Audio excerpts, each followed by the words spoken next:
오늘 우리가 함께 읽은 여기 이 말씀은 하나님을 믿고 하나님을 알고 하나님을 힘입어서 사는 사람들의 그 자유와 행복에 대해서 말을 하고 있습니다. 여러분 자유하십니까? 하나님을 믿는 사람입니다. 여러분 행복하십니까? 하나님을 힘입고 사는 사람들입니다. 이 시를 지은 사람은 다윗입니다. 그는 한 나라를 다스리는 왕입니다. 나이가 많은 왕입니다. 그는 지금 그의 인생 이 끝자락머리에서 오늘 이 시편에 글을 적고 있습니다.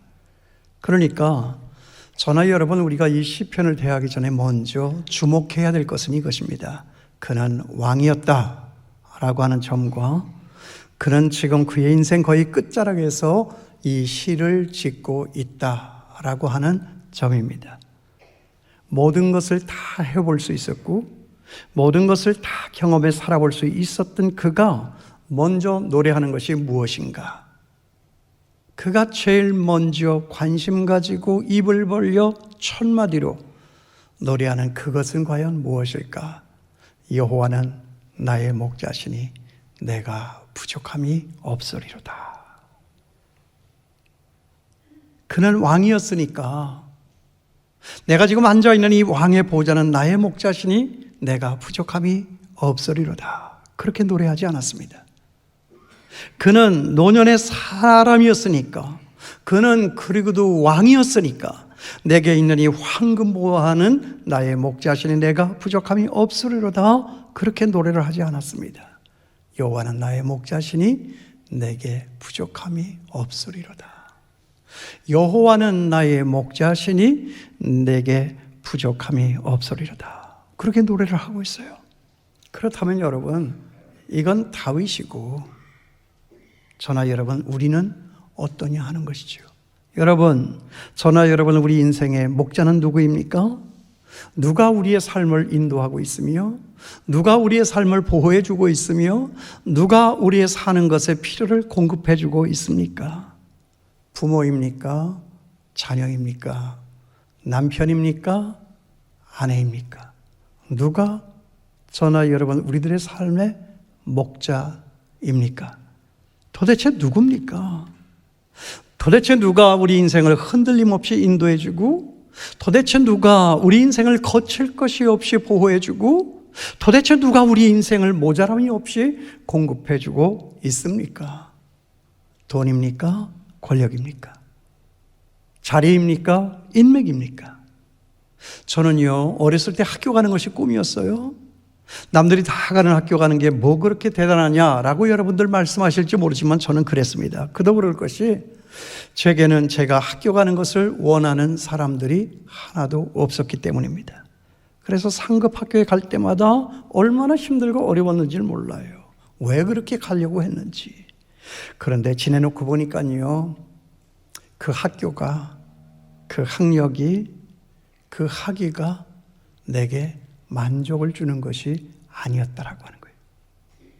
공부를 많이 해서 좋은 학교 나와서 박사 학위를 가졌기 때문에 그것이 내 생활에 만족을 주느냐, 그래서 행복하다, 아니었다 하는 거예요.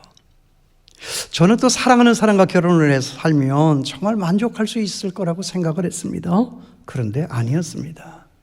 그 아내는 또 다른 면에 많은 부담과 힘의 부침을 저에게 안겨다 주었습니다. 그래서 저는 지금도 아내를 바라보면서 가끔가다 그런 생각을 할 때가 있습니다. 언제나 보아도 마음 짠한 당신, 그래도 당신은 내게 기쁨이자 부담이다. 그래도 당신은 내게 기쁨이자 부담이다. 이런 생각을 발설하는 것이 참으로 제게는 위험한 일이라고 하는 것을 알면서도 그런 생각이 나는 것은 어쩔 수가 없는 사실입니다. 지금 이 순간에 아마도 저희 집사람은 당신은 내게 부담이 아니라 최악이다 그렇게 말하고 있을지 모릅니다. 그것이 내게 만족을 주질 못해. 그래서 그것이 행복이다 라고 말할 자신이 없습니다. 그래서요 우리가 살고 있는 세상에는 끝까지 만족을 줄 수 있는 것도 없고 끝까지 행복을 줄 수 있는 것도 없습니다. 누구나 다 그렇습니다. 안 그런 사람 없습니다. 있습니까? 가서 여러분 한번 물어보세요. 옆에 사람에게. 당신 정말 행복하냐고. 행복하십니까? Are you happy? 전 잘 물어봐요. 특히 전도할 때. 행복하십니까? Are you really happy? 그럼 사람들은 선뜻 대답을 하지를 못합니다.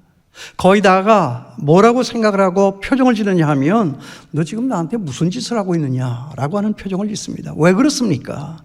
나 행복하다 그렇게 말할 수 있는 자신이 없기 때문에 그런 것입니다. 나 행복합니다. 나 정말 행복합니다. 그렇게 말하는 사람 거의 없습니다. 아니, 한 사람도 없습니다. 그러니 그건 정말 정신줄을 놓고 연애할 때나 하는 청춘들의 말인 것입니다. 왜 그렇습니까? 저나 여러분 우리들 안에는 이 세상에 있는 그 어떤 것으로도 채워질 수 없는 공간 하나가 있기 때문에 그렇습니다. 돈으로 나를 채우느냐, 아내와의 사랑이 나를 채우느냐, 세상에 나를 지지하고 응원해주는 그 모든 어떤 것들이 내 마음을 채우고 나를 지지해주고 있는 것이냐. 그걸 채울 수 있는 공간이 없어요. 그게 무엇입니까, 여러분? 그 공간 하나가 우리에게 있는데 어떤 것으로도 채울 수 없는 그 공간 하나가 저나 여러분 우리들에게 있다고요. 그게 뭐냐? 그건 저나 여러분 우리들에게 있는 영혼입니다. 그게 영혼이에요. 그건 저나 여러분 우리 구원받은 사람들 속에만 있는 영혼입니다. 그 영혼은 하나님이 우리 안에 거하실 수 있는 처소입니다. 그 영혼은 우리가 하나님을 만나서 교제할 수 있는 우리 안에 물리적인 공간입니다. 그 하나님이 우리 영혼에 들어와서 우리가 그 하나님과 더불어 먹고 마시며 교제하며 힘입고 살아갈 때 그때서야 비로소 우리에게는 참 만족이 있고 행복이 찾아오게 되는 것입니다. 그 영혼에 하나님이 담기기 전에는, 하나님이 찾아와 그 영혼의 자리를 잡고 우리 안에 거하기 전에는 세상 어떤 것을 만나고 세상 어떤 것을 가져도 저와 여러분 우리들의 삶에는 참 행복과 만족이 없습니다. 그런데 예수 믿지 않는 사람들, 우리 타락한 인생들은 그 영혼이 심각한 손상을 입었기 때문에 그런 영혼이 있는 줄도 모르고 자기 내면의 자기 생활에 돈이나 명예, 권력이나 학력 그런 것들로 채우면서 거기에 만족이 있다, 거기에 만족이 있나, 거기에 만족이 있겠지 라고 하면서 살아갑니다. 그래서 끝냅니다. 만족이 없다는 거지요. 끝까지 가봐야. 그러나 돈이나 명예, 권력이나 학력 그런 것 얻어 채워 넣기도 참으로 어렵지만 돈 갖고 싶다고 누구나 다 가질 수 있는 거 아니잖아요. 명예 가지고 싶다고 명예 다 가질 수 있는 것도 아니지 않습니까? 권력이나 학력도 마찬가지입니다. 그런데 그런 거를 설사 채워 얻어 넣기도 어렵지만 그런 것도 가지고 채워 넣어 봤자 또 그게 그겁니다. 우리 인간의 욕심은 한이 없고요, 설사 또 채워졌다라고 해도 그런 것들은 다 나보다 더 중요한 것은 아니기 때문에 그렇습니다. 여러분 우리가 잘 알고 있습니다. 덜 중요한 것은 더 중요한 것을 만족시킬 수가 없습니다. 돈이 참으로 중요하지만 그 돈이 그 돈보다 더 중요한 나를 만족시킬 수는 없는 것입니다. 세상 어떤 누가 내 옆에 와도 그는 나보다 중요하지 않습니다. 사람은 모두가 다 각기 자기 중심적입니다. 그러므로 나보다 더 중요한 것이 없는데 세상에 다른 어떤 누가 내 앞에 다가온들, 세상에 어떤 무엇이 내 손에 쥐어진들 그런 것 가졌다고 내가 만족할 수 있고 행복할 수가 있느냐 하는 것이지요. 그래서 행복이 없다 하는 거예요. 그러니 여러분, 우리 예수 믿는 사람들은 왜 소중하고 만족할 줄 아는 사람들입니까? 창조주 하나님께로 그렇게 지음을 받았고 전능자 하나님을 우리의 영혼에 담아서 사는 사람들이기 때문에 그렇습니다. 내가 나를 만족시키려고 하면 적어도 내가 내 속에 있어야 하고 나보다는 더 중요한, 더 위대한 그 존재가 내 안에 들어올 수 있어야 거기에서 비로소 우리는 행복과 만족을 얻을 수가 있다 하는 것입니다. 속지 마세요. 헷갈리면 안 됩니다. 아직도 헷갈리고 있는 분들이 많아요. 그래서 기쁨을 빼앗겨버리고, 여러분 지금 여러분들의 마음속에 찾아온 그 슬픔, 그 원인은 누구입니까? 무엇입니까? 나보다 못한 것 때문에 그런 것 잃어버리고, 그런 것 못 가져 안달하고, 그런 것 때문에 애가 타며, 그러니까 만족이 없고 행복이 없다 하는 것입니다. 덜 중요한 것은 더 중요한 것을 절대 만족 줄 수가 없습니다. 그러므로 여러분, 저나 여러분 우리들 모두는 늘 하는 말이지만 결국 하나님을 만나야 합니다. 하나님을 만나 살아야 합니다. 하나님을 만나서 살아보기 전까지는 절대 만족할 수가 없는 것입니다. 그러므로 오늘 여기 다윗은 여호와는 나의 목자시니 내가 부족함이 없으리로다, 그렇게 말할 수가 있었던 거예요. 모든 걸 다 할 수 있었던 왕이, 그것도 인생을 다 살아본 그 왕이 결국 그 인생을 마지막 접는 그 결론의 장르는 뭐냐? 여호와는 나의 목자시니 내가 부족함이 없으리로다. 결국 그렇게 되는 것인데, 결국 그렇게 가는 것인데, 왜 우리는 때로 이런 것들을 잊어버리고 세상에 대하여 찡그리고 세상에 대하여 안 좋은 소리를 하며 살아가고 있는가? 여호와가 나의 목자십니다. 믿습니까?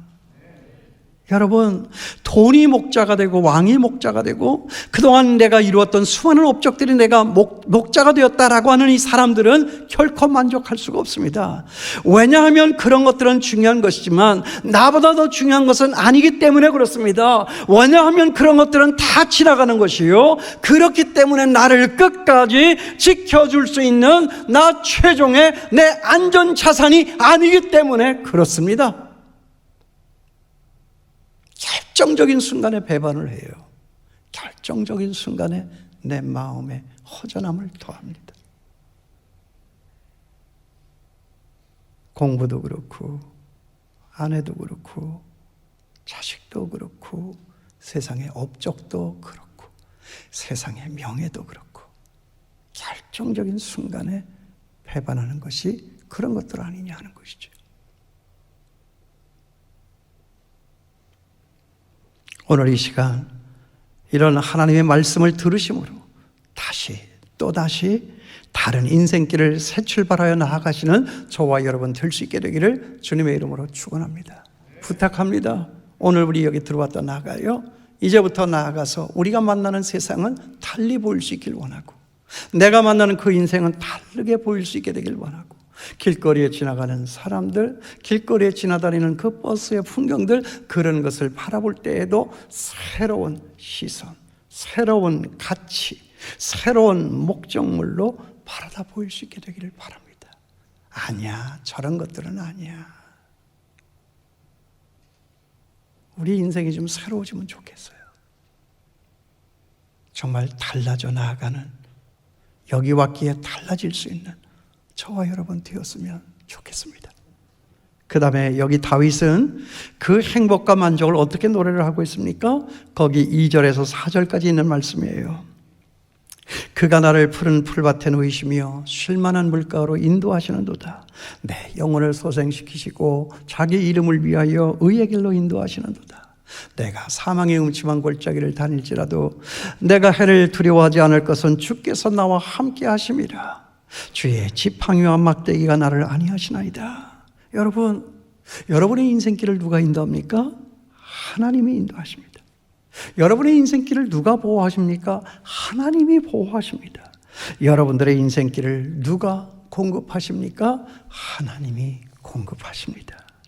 다윗은 어릴 때 목자였습니다. 목자라도 참 목자였지요. 그러므로 참 목자 대신 하나님의 심정을 그는 누구보다도 잘 알고 있는 거예요. 왜 하나님을 목자로 비유했을까? 자신은 한때 목자로서 그 양떼들을 바라다보면서 어떤 마음을 가짐을 하고 어떤 태도로서 그 양들을 지켜 바라보고 살아올 수 있었는가? 이걸 알고 있는 거예요. 이걸 알고 있는 거예요. 목자는요, 언제나 그 양떼들에게 좋은 것만을 주지요. 양들은 때로 몰라서 무서워서 주저앉고 뒤돌아서서 가려고 하지만 목자는 목자만이 알고 있는 최상의 길을 알고 있습니다. 그래서 옛날 자기 양떼들은 그런 골짜기를 지나면서 이제 우리는 죽었다, 여기가 사망의 음침한 골짜기다 라면서 다리를 떨며 주저앉으려고 했지만은 그때 목자였던 자기는 자기만이 알고 있는 사실 하나가 있었죠. 뭐예요? 그건 사망의 골짜기가 아니라 사망과 같이 보이는 골짜기다. 그건 사망의 골짜기가 아니라 저 사망의 골짜기를 지나가야 생명으로 나아갈 수 있는 저 푸른 초장, 저 맑은 시냇가로 나아갈 수 있다. 양은 모르는 것이지만 목자는 알 수 있는 그거 하나가 있었다는 거죠.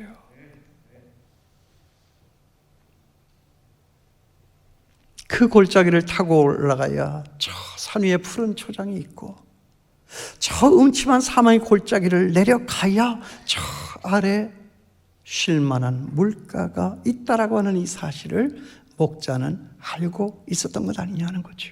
그러니까 그는 지금 그때를 회상하면서 자신이 옛날 그 양들을 돌봤던 것처럼 하나님도 지금까지 자기 인생을 그렇게 인도해 왔음을 하나하나 기억 속에 떠올리면서 그의 왕의 자리, 그의 일생의 전부를 다 걸고 오늘 이 간증, 오늘 이 고백, 오늘 이 노래를 부르고 있는 거예요. 이게 그냥 나온 게 아니에요. 사망의 음침한 골짜기를 지날지라도 해를 두려워하지 않는 것은 주의 지팡이와 막대기가 나를 아니하시나이다. 내가 이 땅을 살 때는 양이었기 때문에 몰랐어. 그런데 내가 내 인생을 접는 이 마지막에 도달해 보고 나니 내가 옛날에 내 양떼들에게 그랬던 것처럼 하나님은 그렇게 내 인생을 공급하시고 인도하시고 보호하셨던 것이네. 나는 몰라서 때로는 서고, 나는 몰라서 때로 불만하고, 나는 때로 몰라서 뒤로 돌아서 가려고 했지만 목자는 목자만이 알고 있는 최상의 길이 있었던 것이네. 나는 이제서 그것을 아네.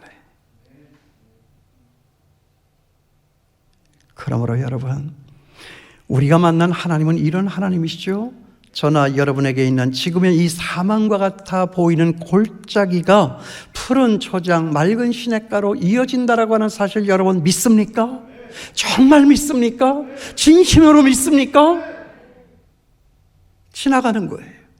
여길 지나가야 되는 거예요. 나는 아니었으면 좋겠다 말할지 모르지만 여길 지나가야 드디어 푸른 초장, 맑은 시내가 우리 앞에 당도하게 되는 거예요. 그 영원한 푸른 초장에서 그 영원하신 하나님과 더불어서 살아갈 수 있는 길이 거기에 있음을 알게 된다는 것이죠. 그러므로 여러분, 하나님을 목자 삼은 사람은요, 그가 가야 할 길을 알고 있으며 그가 가는 길 그 마지막 끝자락에는 언제나 푸른 초장, 맑은 시내가 있다라고 하는 이것을 알고 살아가는 사람입니다. 어제도요, 우리 교회 어떤 자매가 저한테 이런 문자를 보내왔어요. 목사님, 수술을 했는데 지옥처럼 힘이 겨워요. 구토증 연속에 회복은 더딜 것만 같다고 하네요.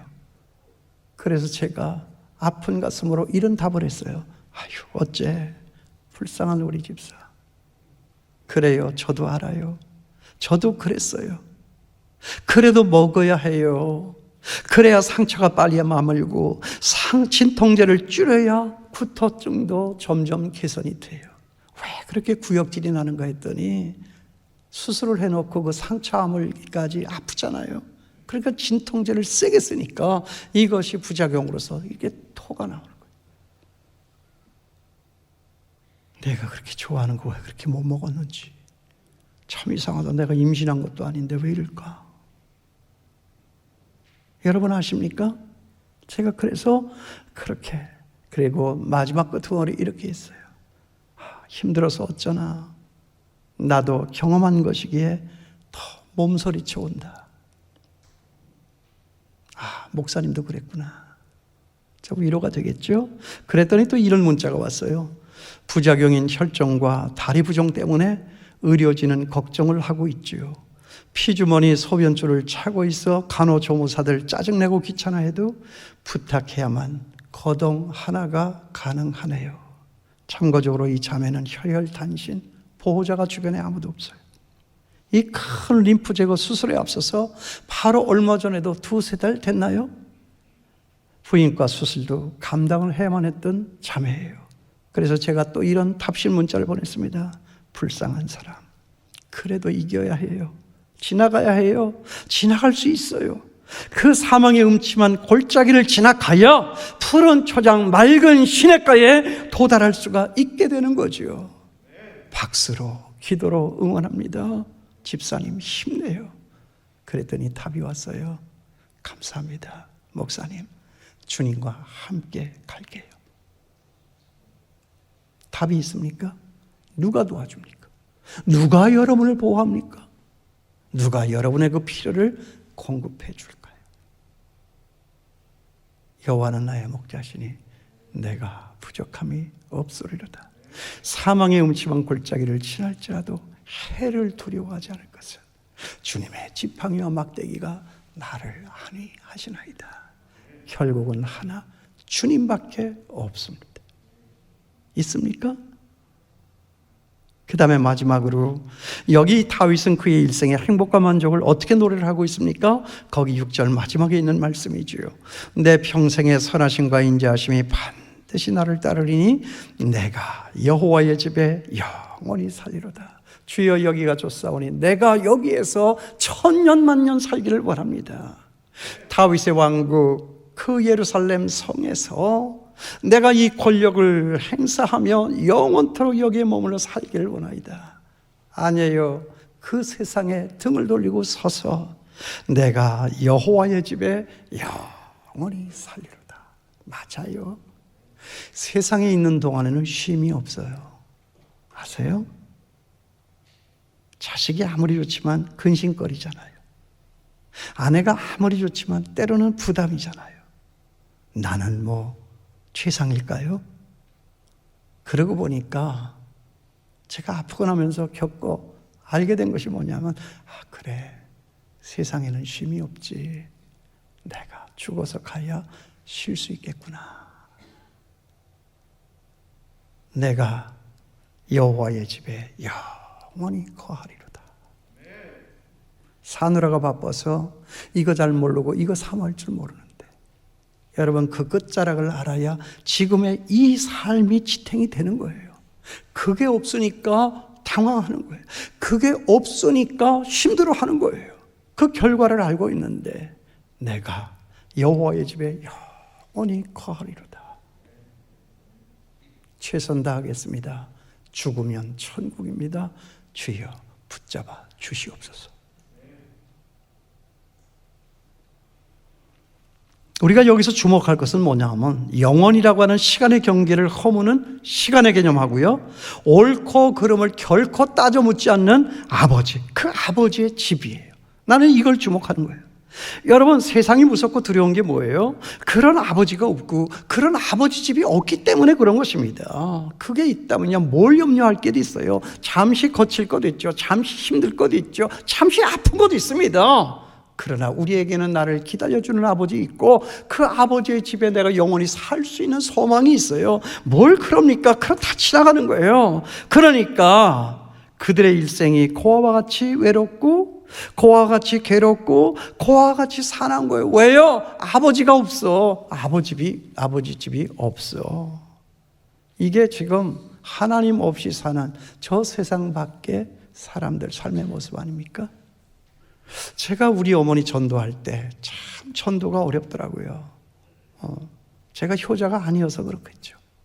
최선을 다해보려고 하지만 제가 생각을 해도 늘 부족해. 이거 갖고는 안 되지. 그러니까 나의 행위로서는 이거 어떻게 할 수가 없어. 그래서 늘 가서 하나님의 말씀을 전하면 튕겨. 내가 마지막에 이렇게 붙잡고 호소를 했어요.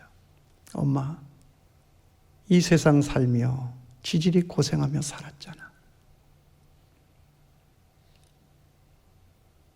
먼저 부인이 낳고 주고 남겨두고 간 그 두 아이, 그거 키우느라고 얼마나 힘들었어. 세상에서도 이렇게 지긋지긋하게 고생하며 살다가 죽어서도 갈 집 없어, 그 하나님이 없어, 지옥에 가서 살면 어떻게 하나. 엄마, 우리 예수 믿자. 그게 88살 나서 허리 수술을 하고 각반 위에까지 차고 침대 끄트머리에 앉아있는 그 엄마, 거기에 제가 무릎을 꿇고 그 무릎을 만지면서 엄마 얼굴 쳐다보며 간절하게 조전했던 말씀이에요. 정말 불쌍한 사람이잖아요. 세상에 하나님이 없어. 그러니까 자기 혼자 힘으로 살아야 돼. 그러려니 그게 얼마나 힘이 들어. 그러니까 집에 바로 들어가면 될걸 그 앞에 포장마차 가서 한따거리를 해야 들어가는 거야.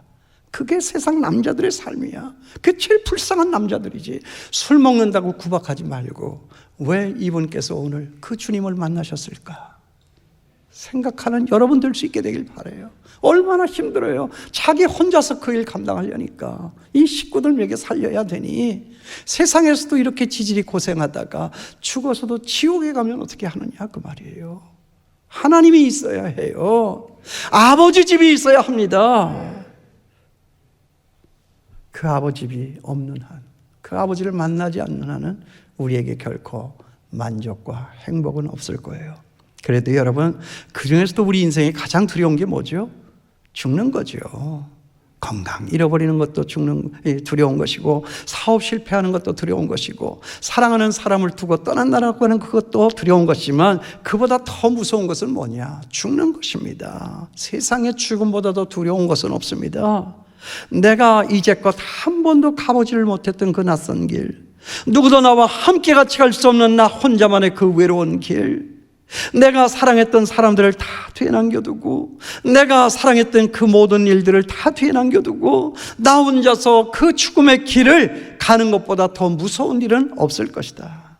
그러나 여러분, 죽음의 강을 혼자서 건너가야 하는 그 죽음의 여정, 그 자체가 두렵고 무서운 것이지만 그보다 더 두렵고 무서운 것은 죽고 나면 내가 또 어디로 가느냐 하는 것입니다. 이거 해결했어요? 이거 답이 있습니까? 그러니까 세상에서 제가 생각할 때 가장 불쌍한 사람이 누구냐? 제가 늘 하는 말이지만, 해는 져서 어두운데 돌아갈 집이 없고 반겨줄 사람 없는 사람. 제가 자주 쓰는 예화죠. 해변에 아이들이 놀고 있어요. 정신없이 놀고 있습니다. 모래로 집을 짓고 있습니다. 조개 껍질을 줘서 밥을 짓고 있습니다. 그러다가 뭐 마음이 안 맞아서 서로가 하겠다고 갖겠다고 싸우고 울고 불고, 그리고 난리가 납니다. 그러다가 어느새 해가 떨어지면 저쪽에 엄마가 와서 밥 먹자고 부릅니다.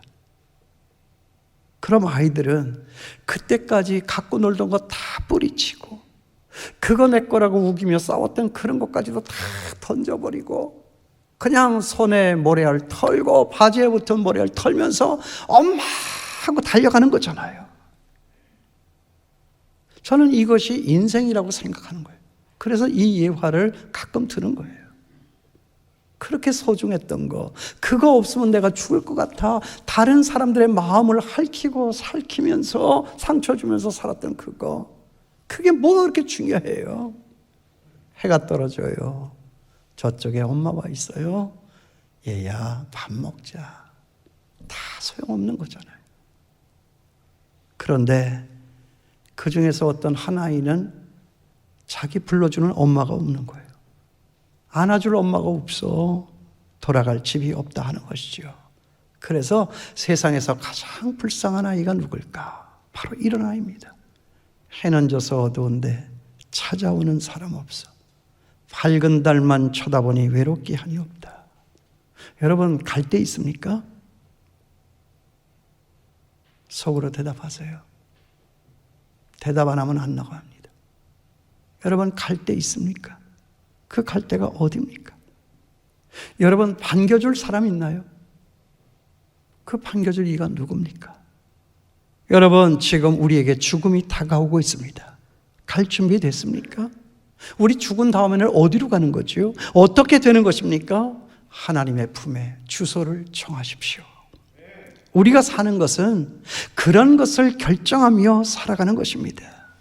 저는 오늘 이 설교를 마치면서 제가 묵상하고 적어놨던 시로 여러분을 다시 한번 도전을 하려고 합니다.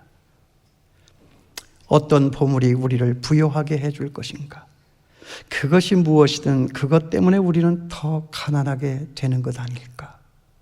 어떤 보물이 우리를 강하게 해줄 것인가? 그것이 무엇이든 그것 때문에 우리는 더 약하게 되는 것이 아닐까? 어떤 보물이 우리를 행복하게 해줄 것인가? 그것이 무엇이든 그것 때문에 우리는 더 불행하게 되는 것이 아닐까? 어떤 보물이 우리를 자유롭게 해줄 것인가?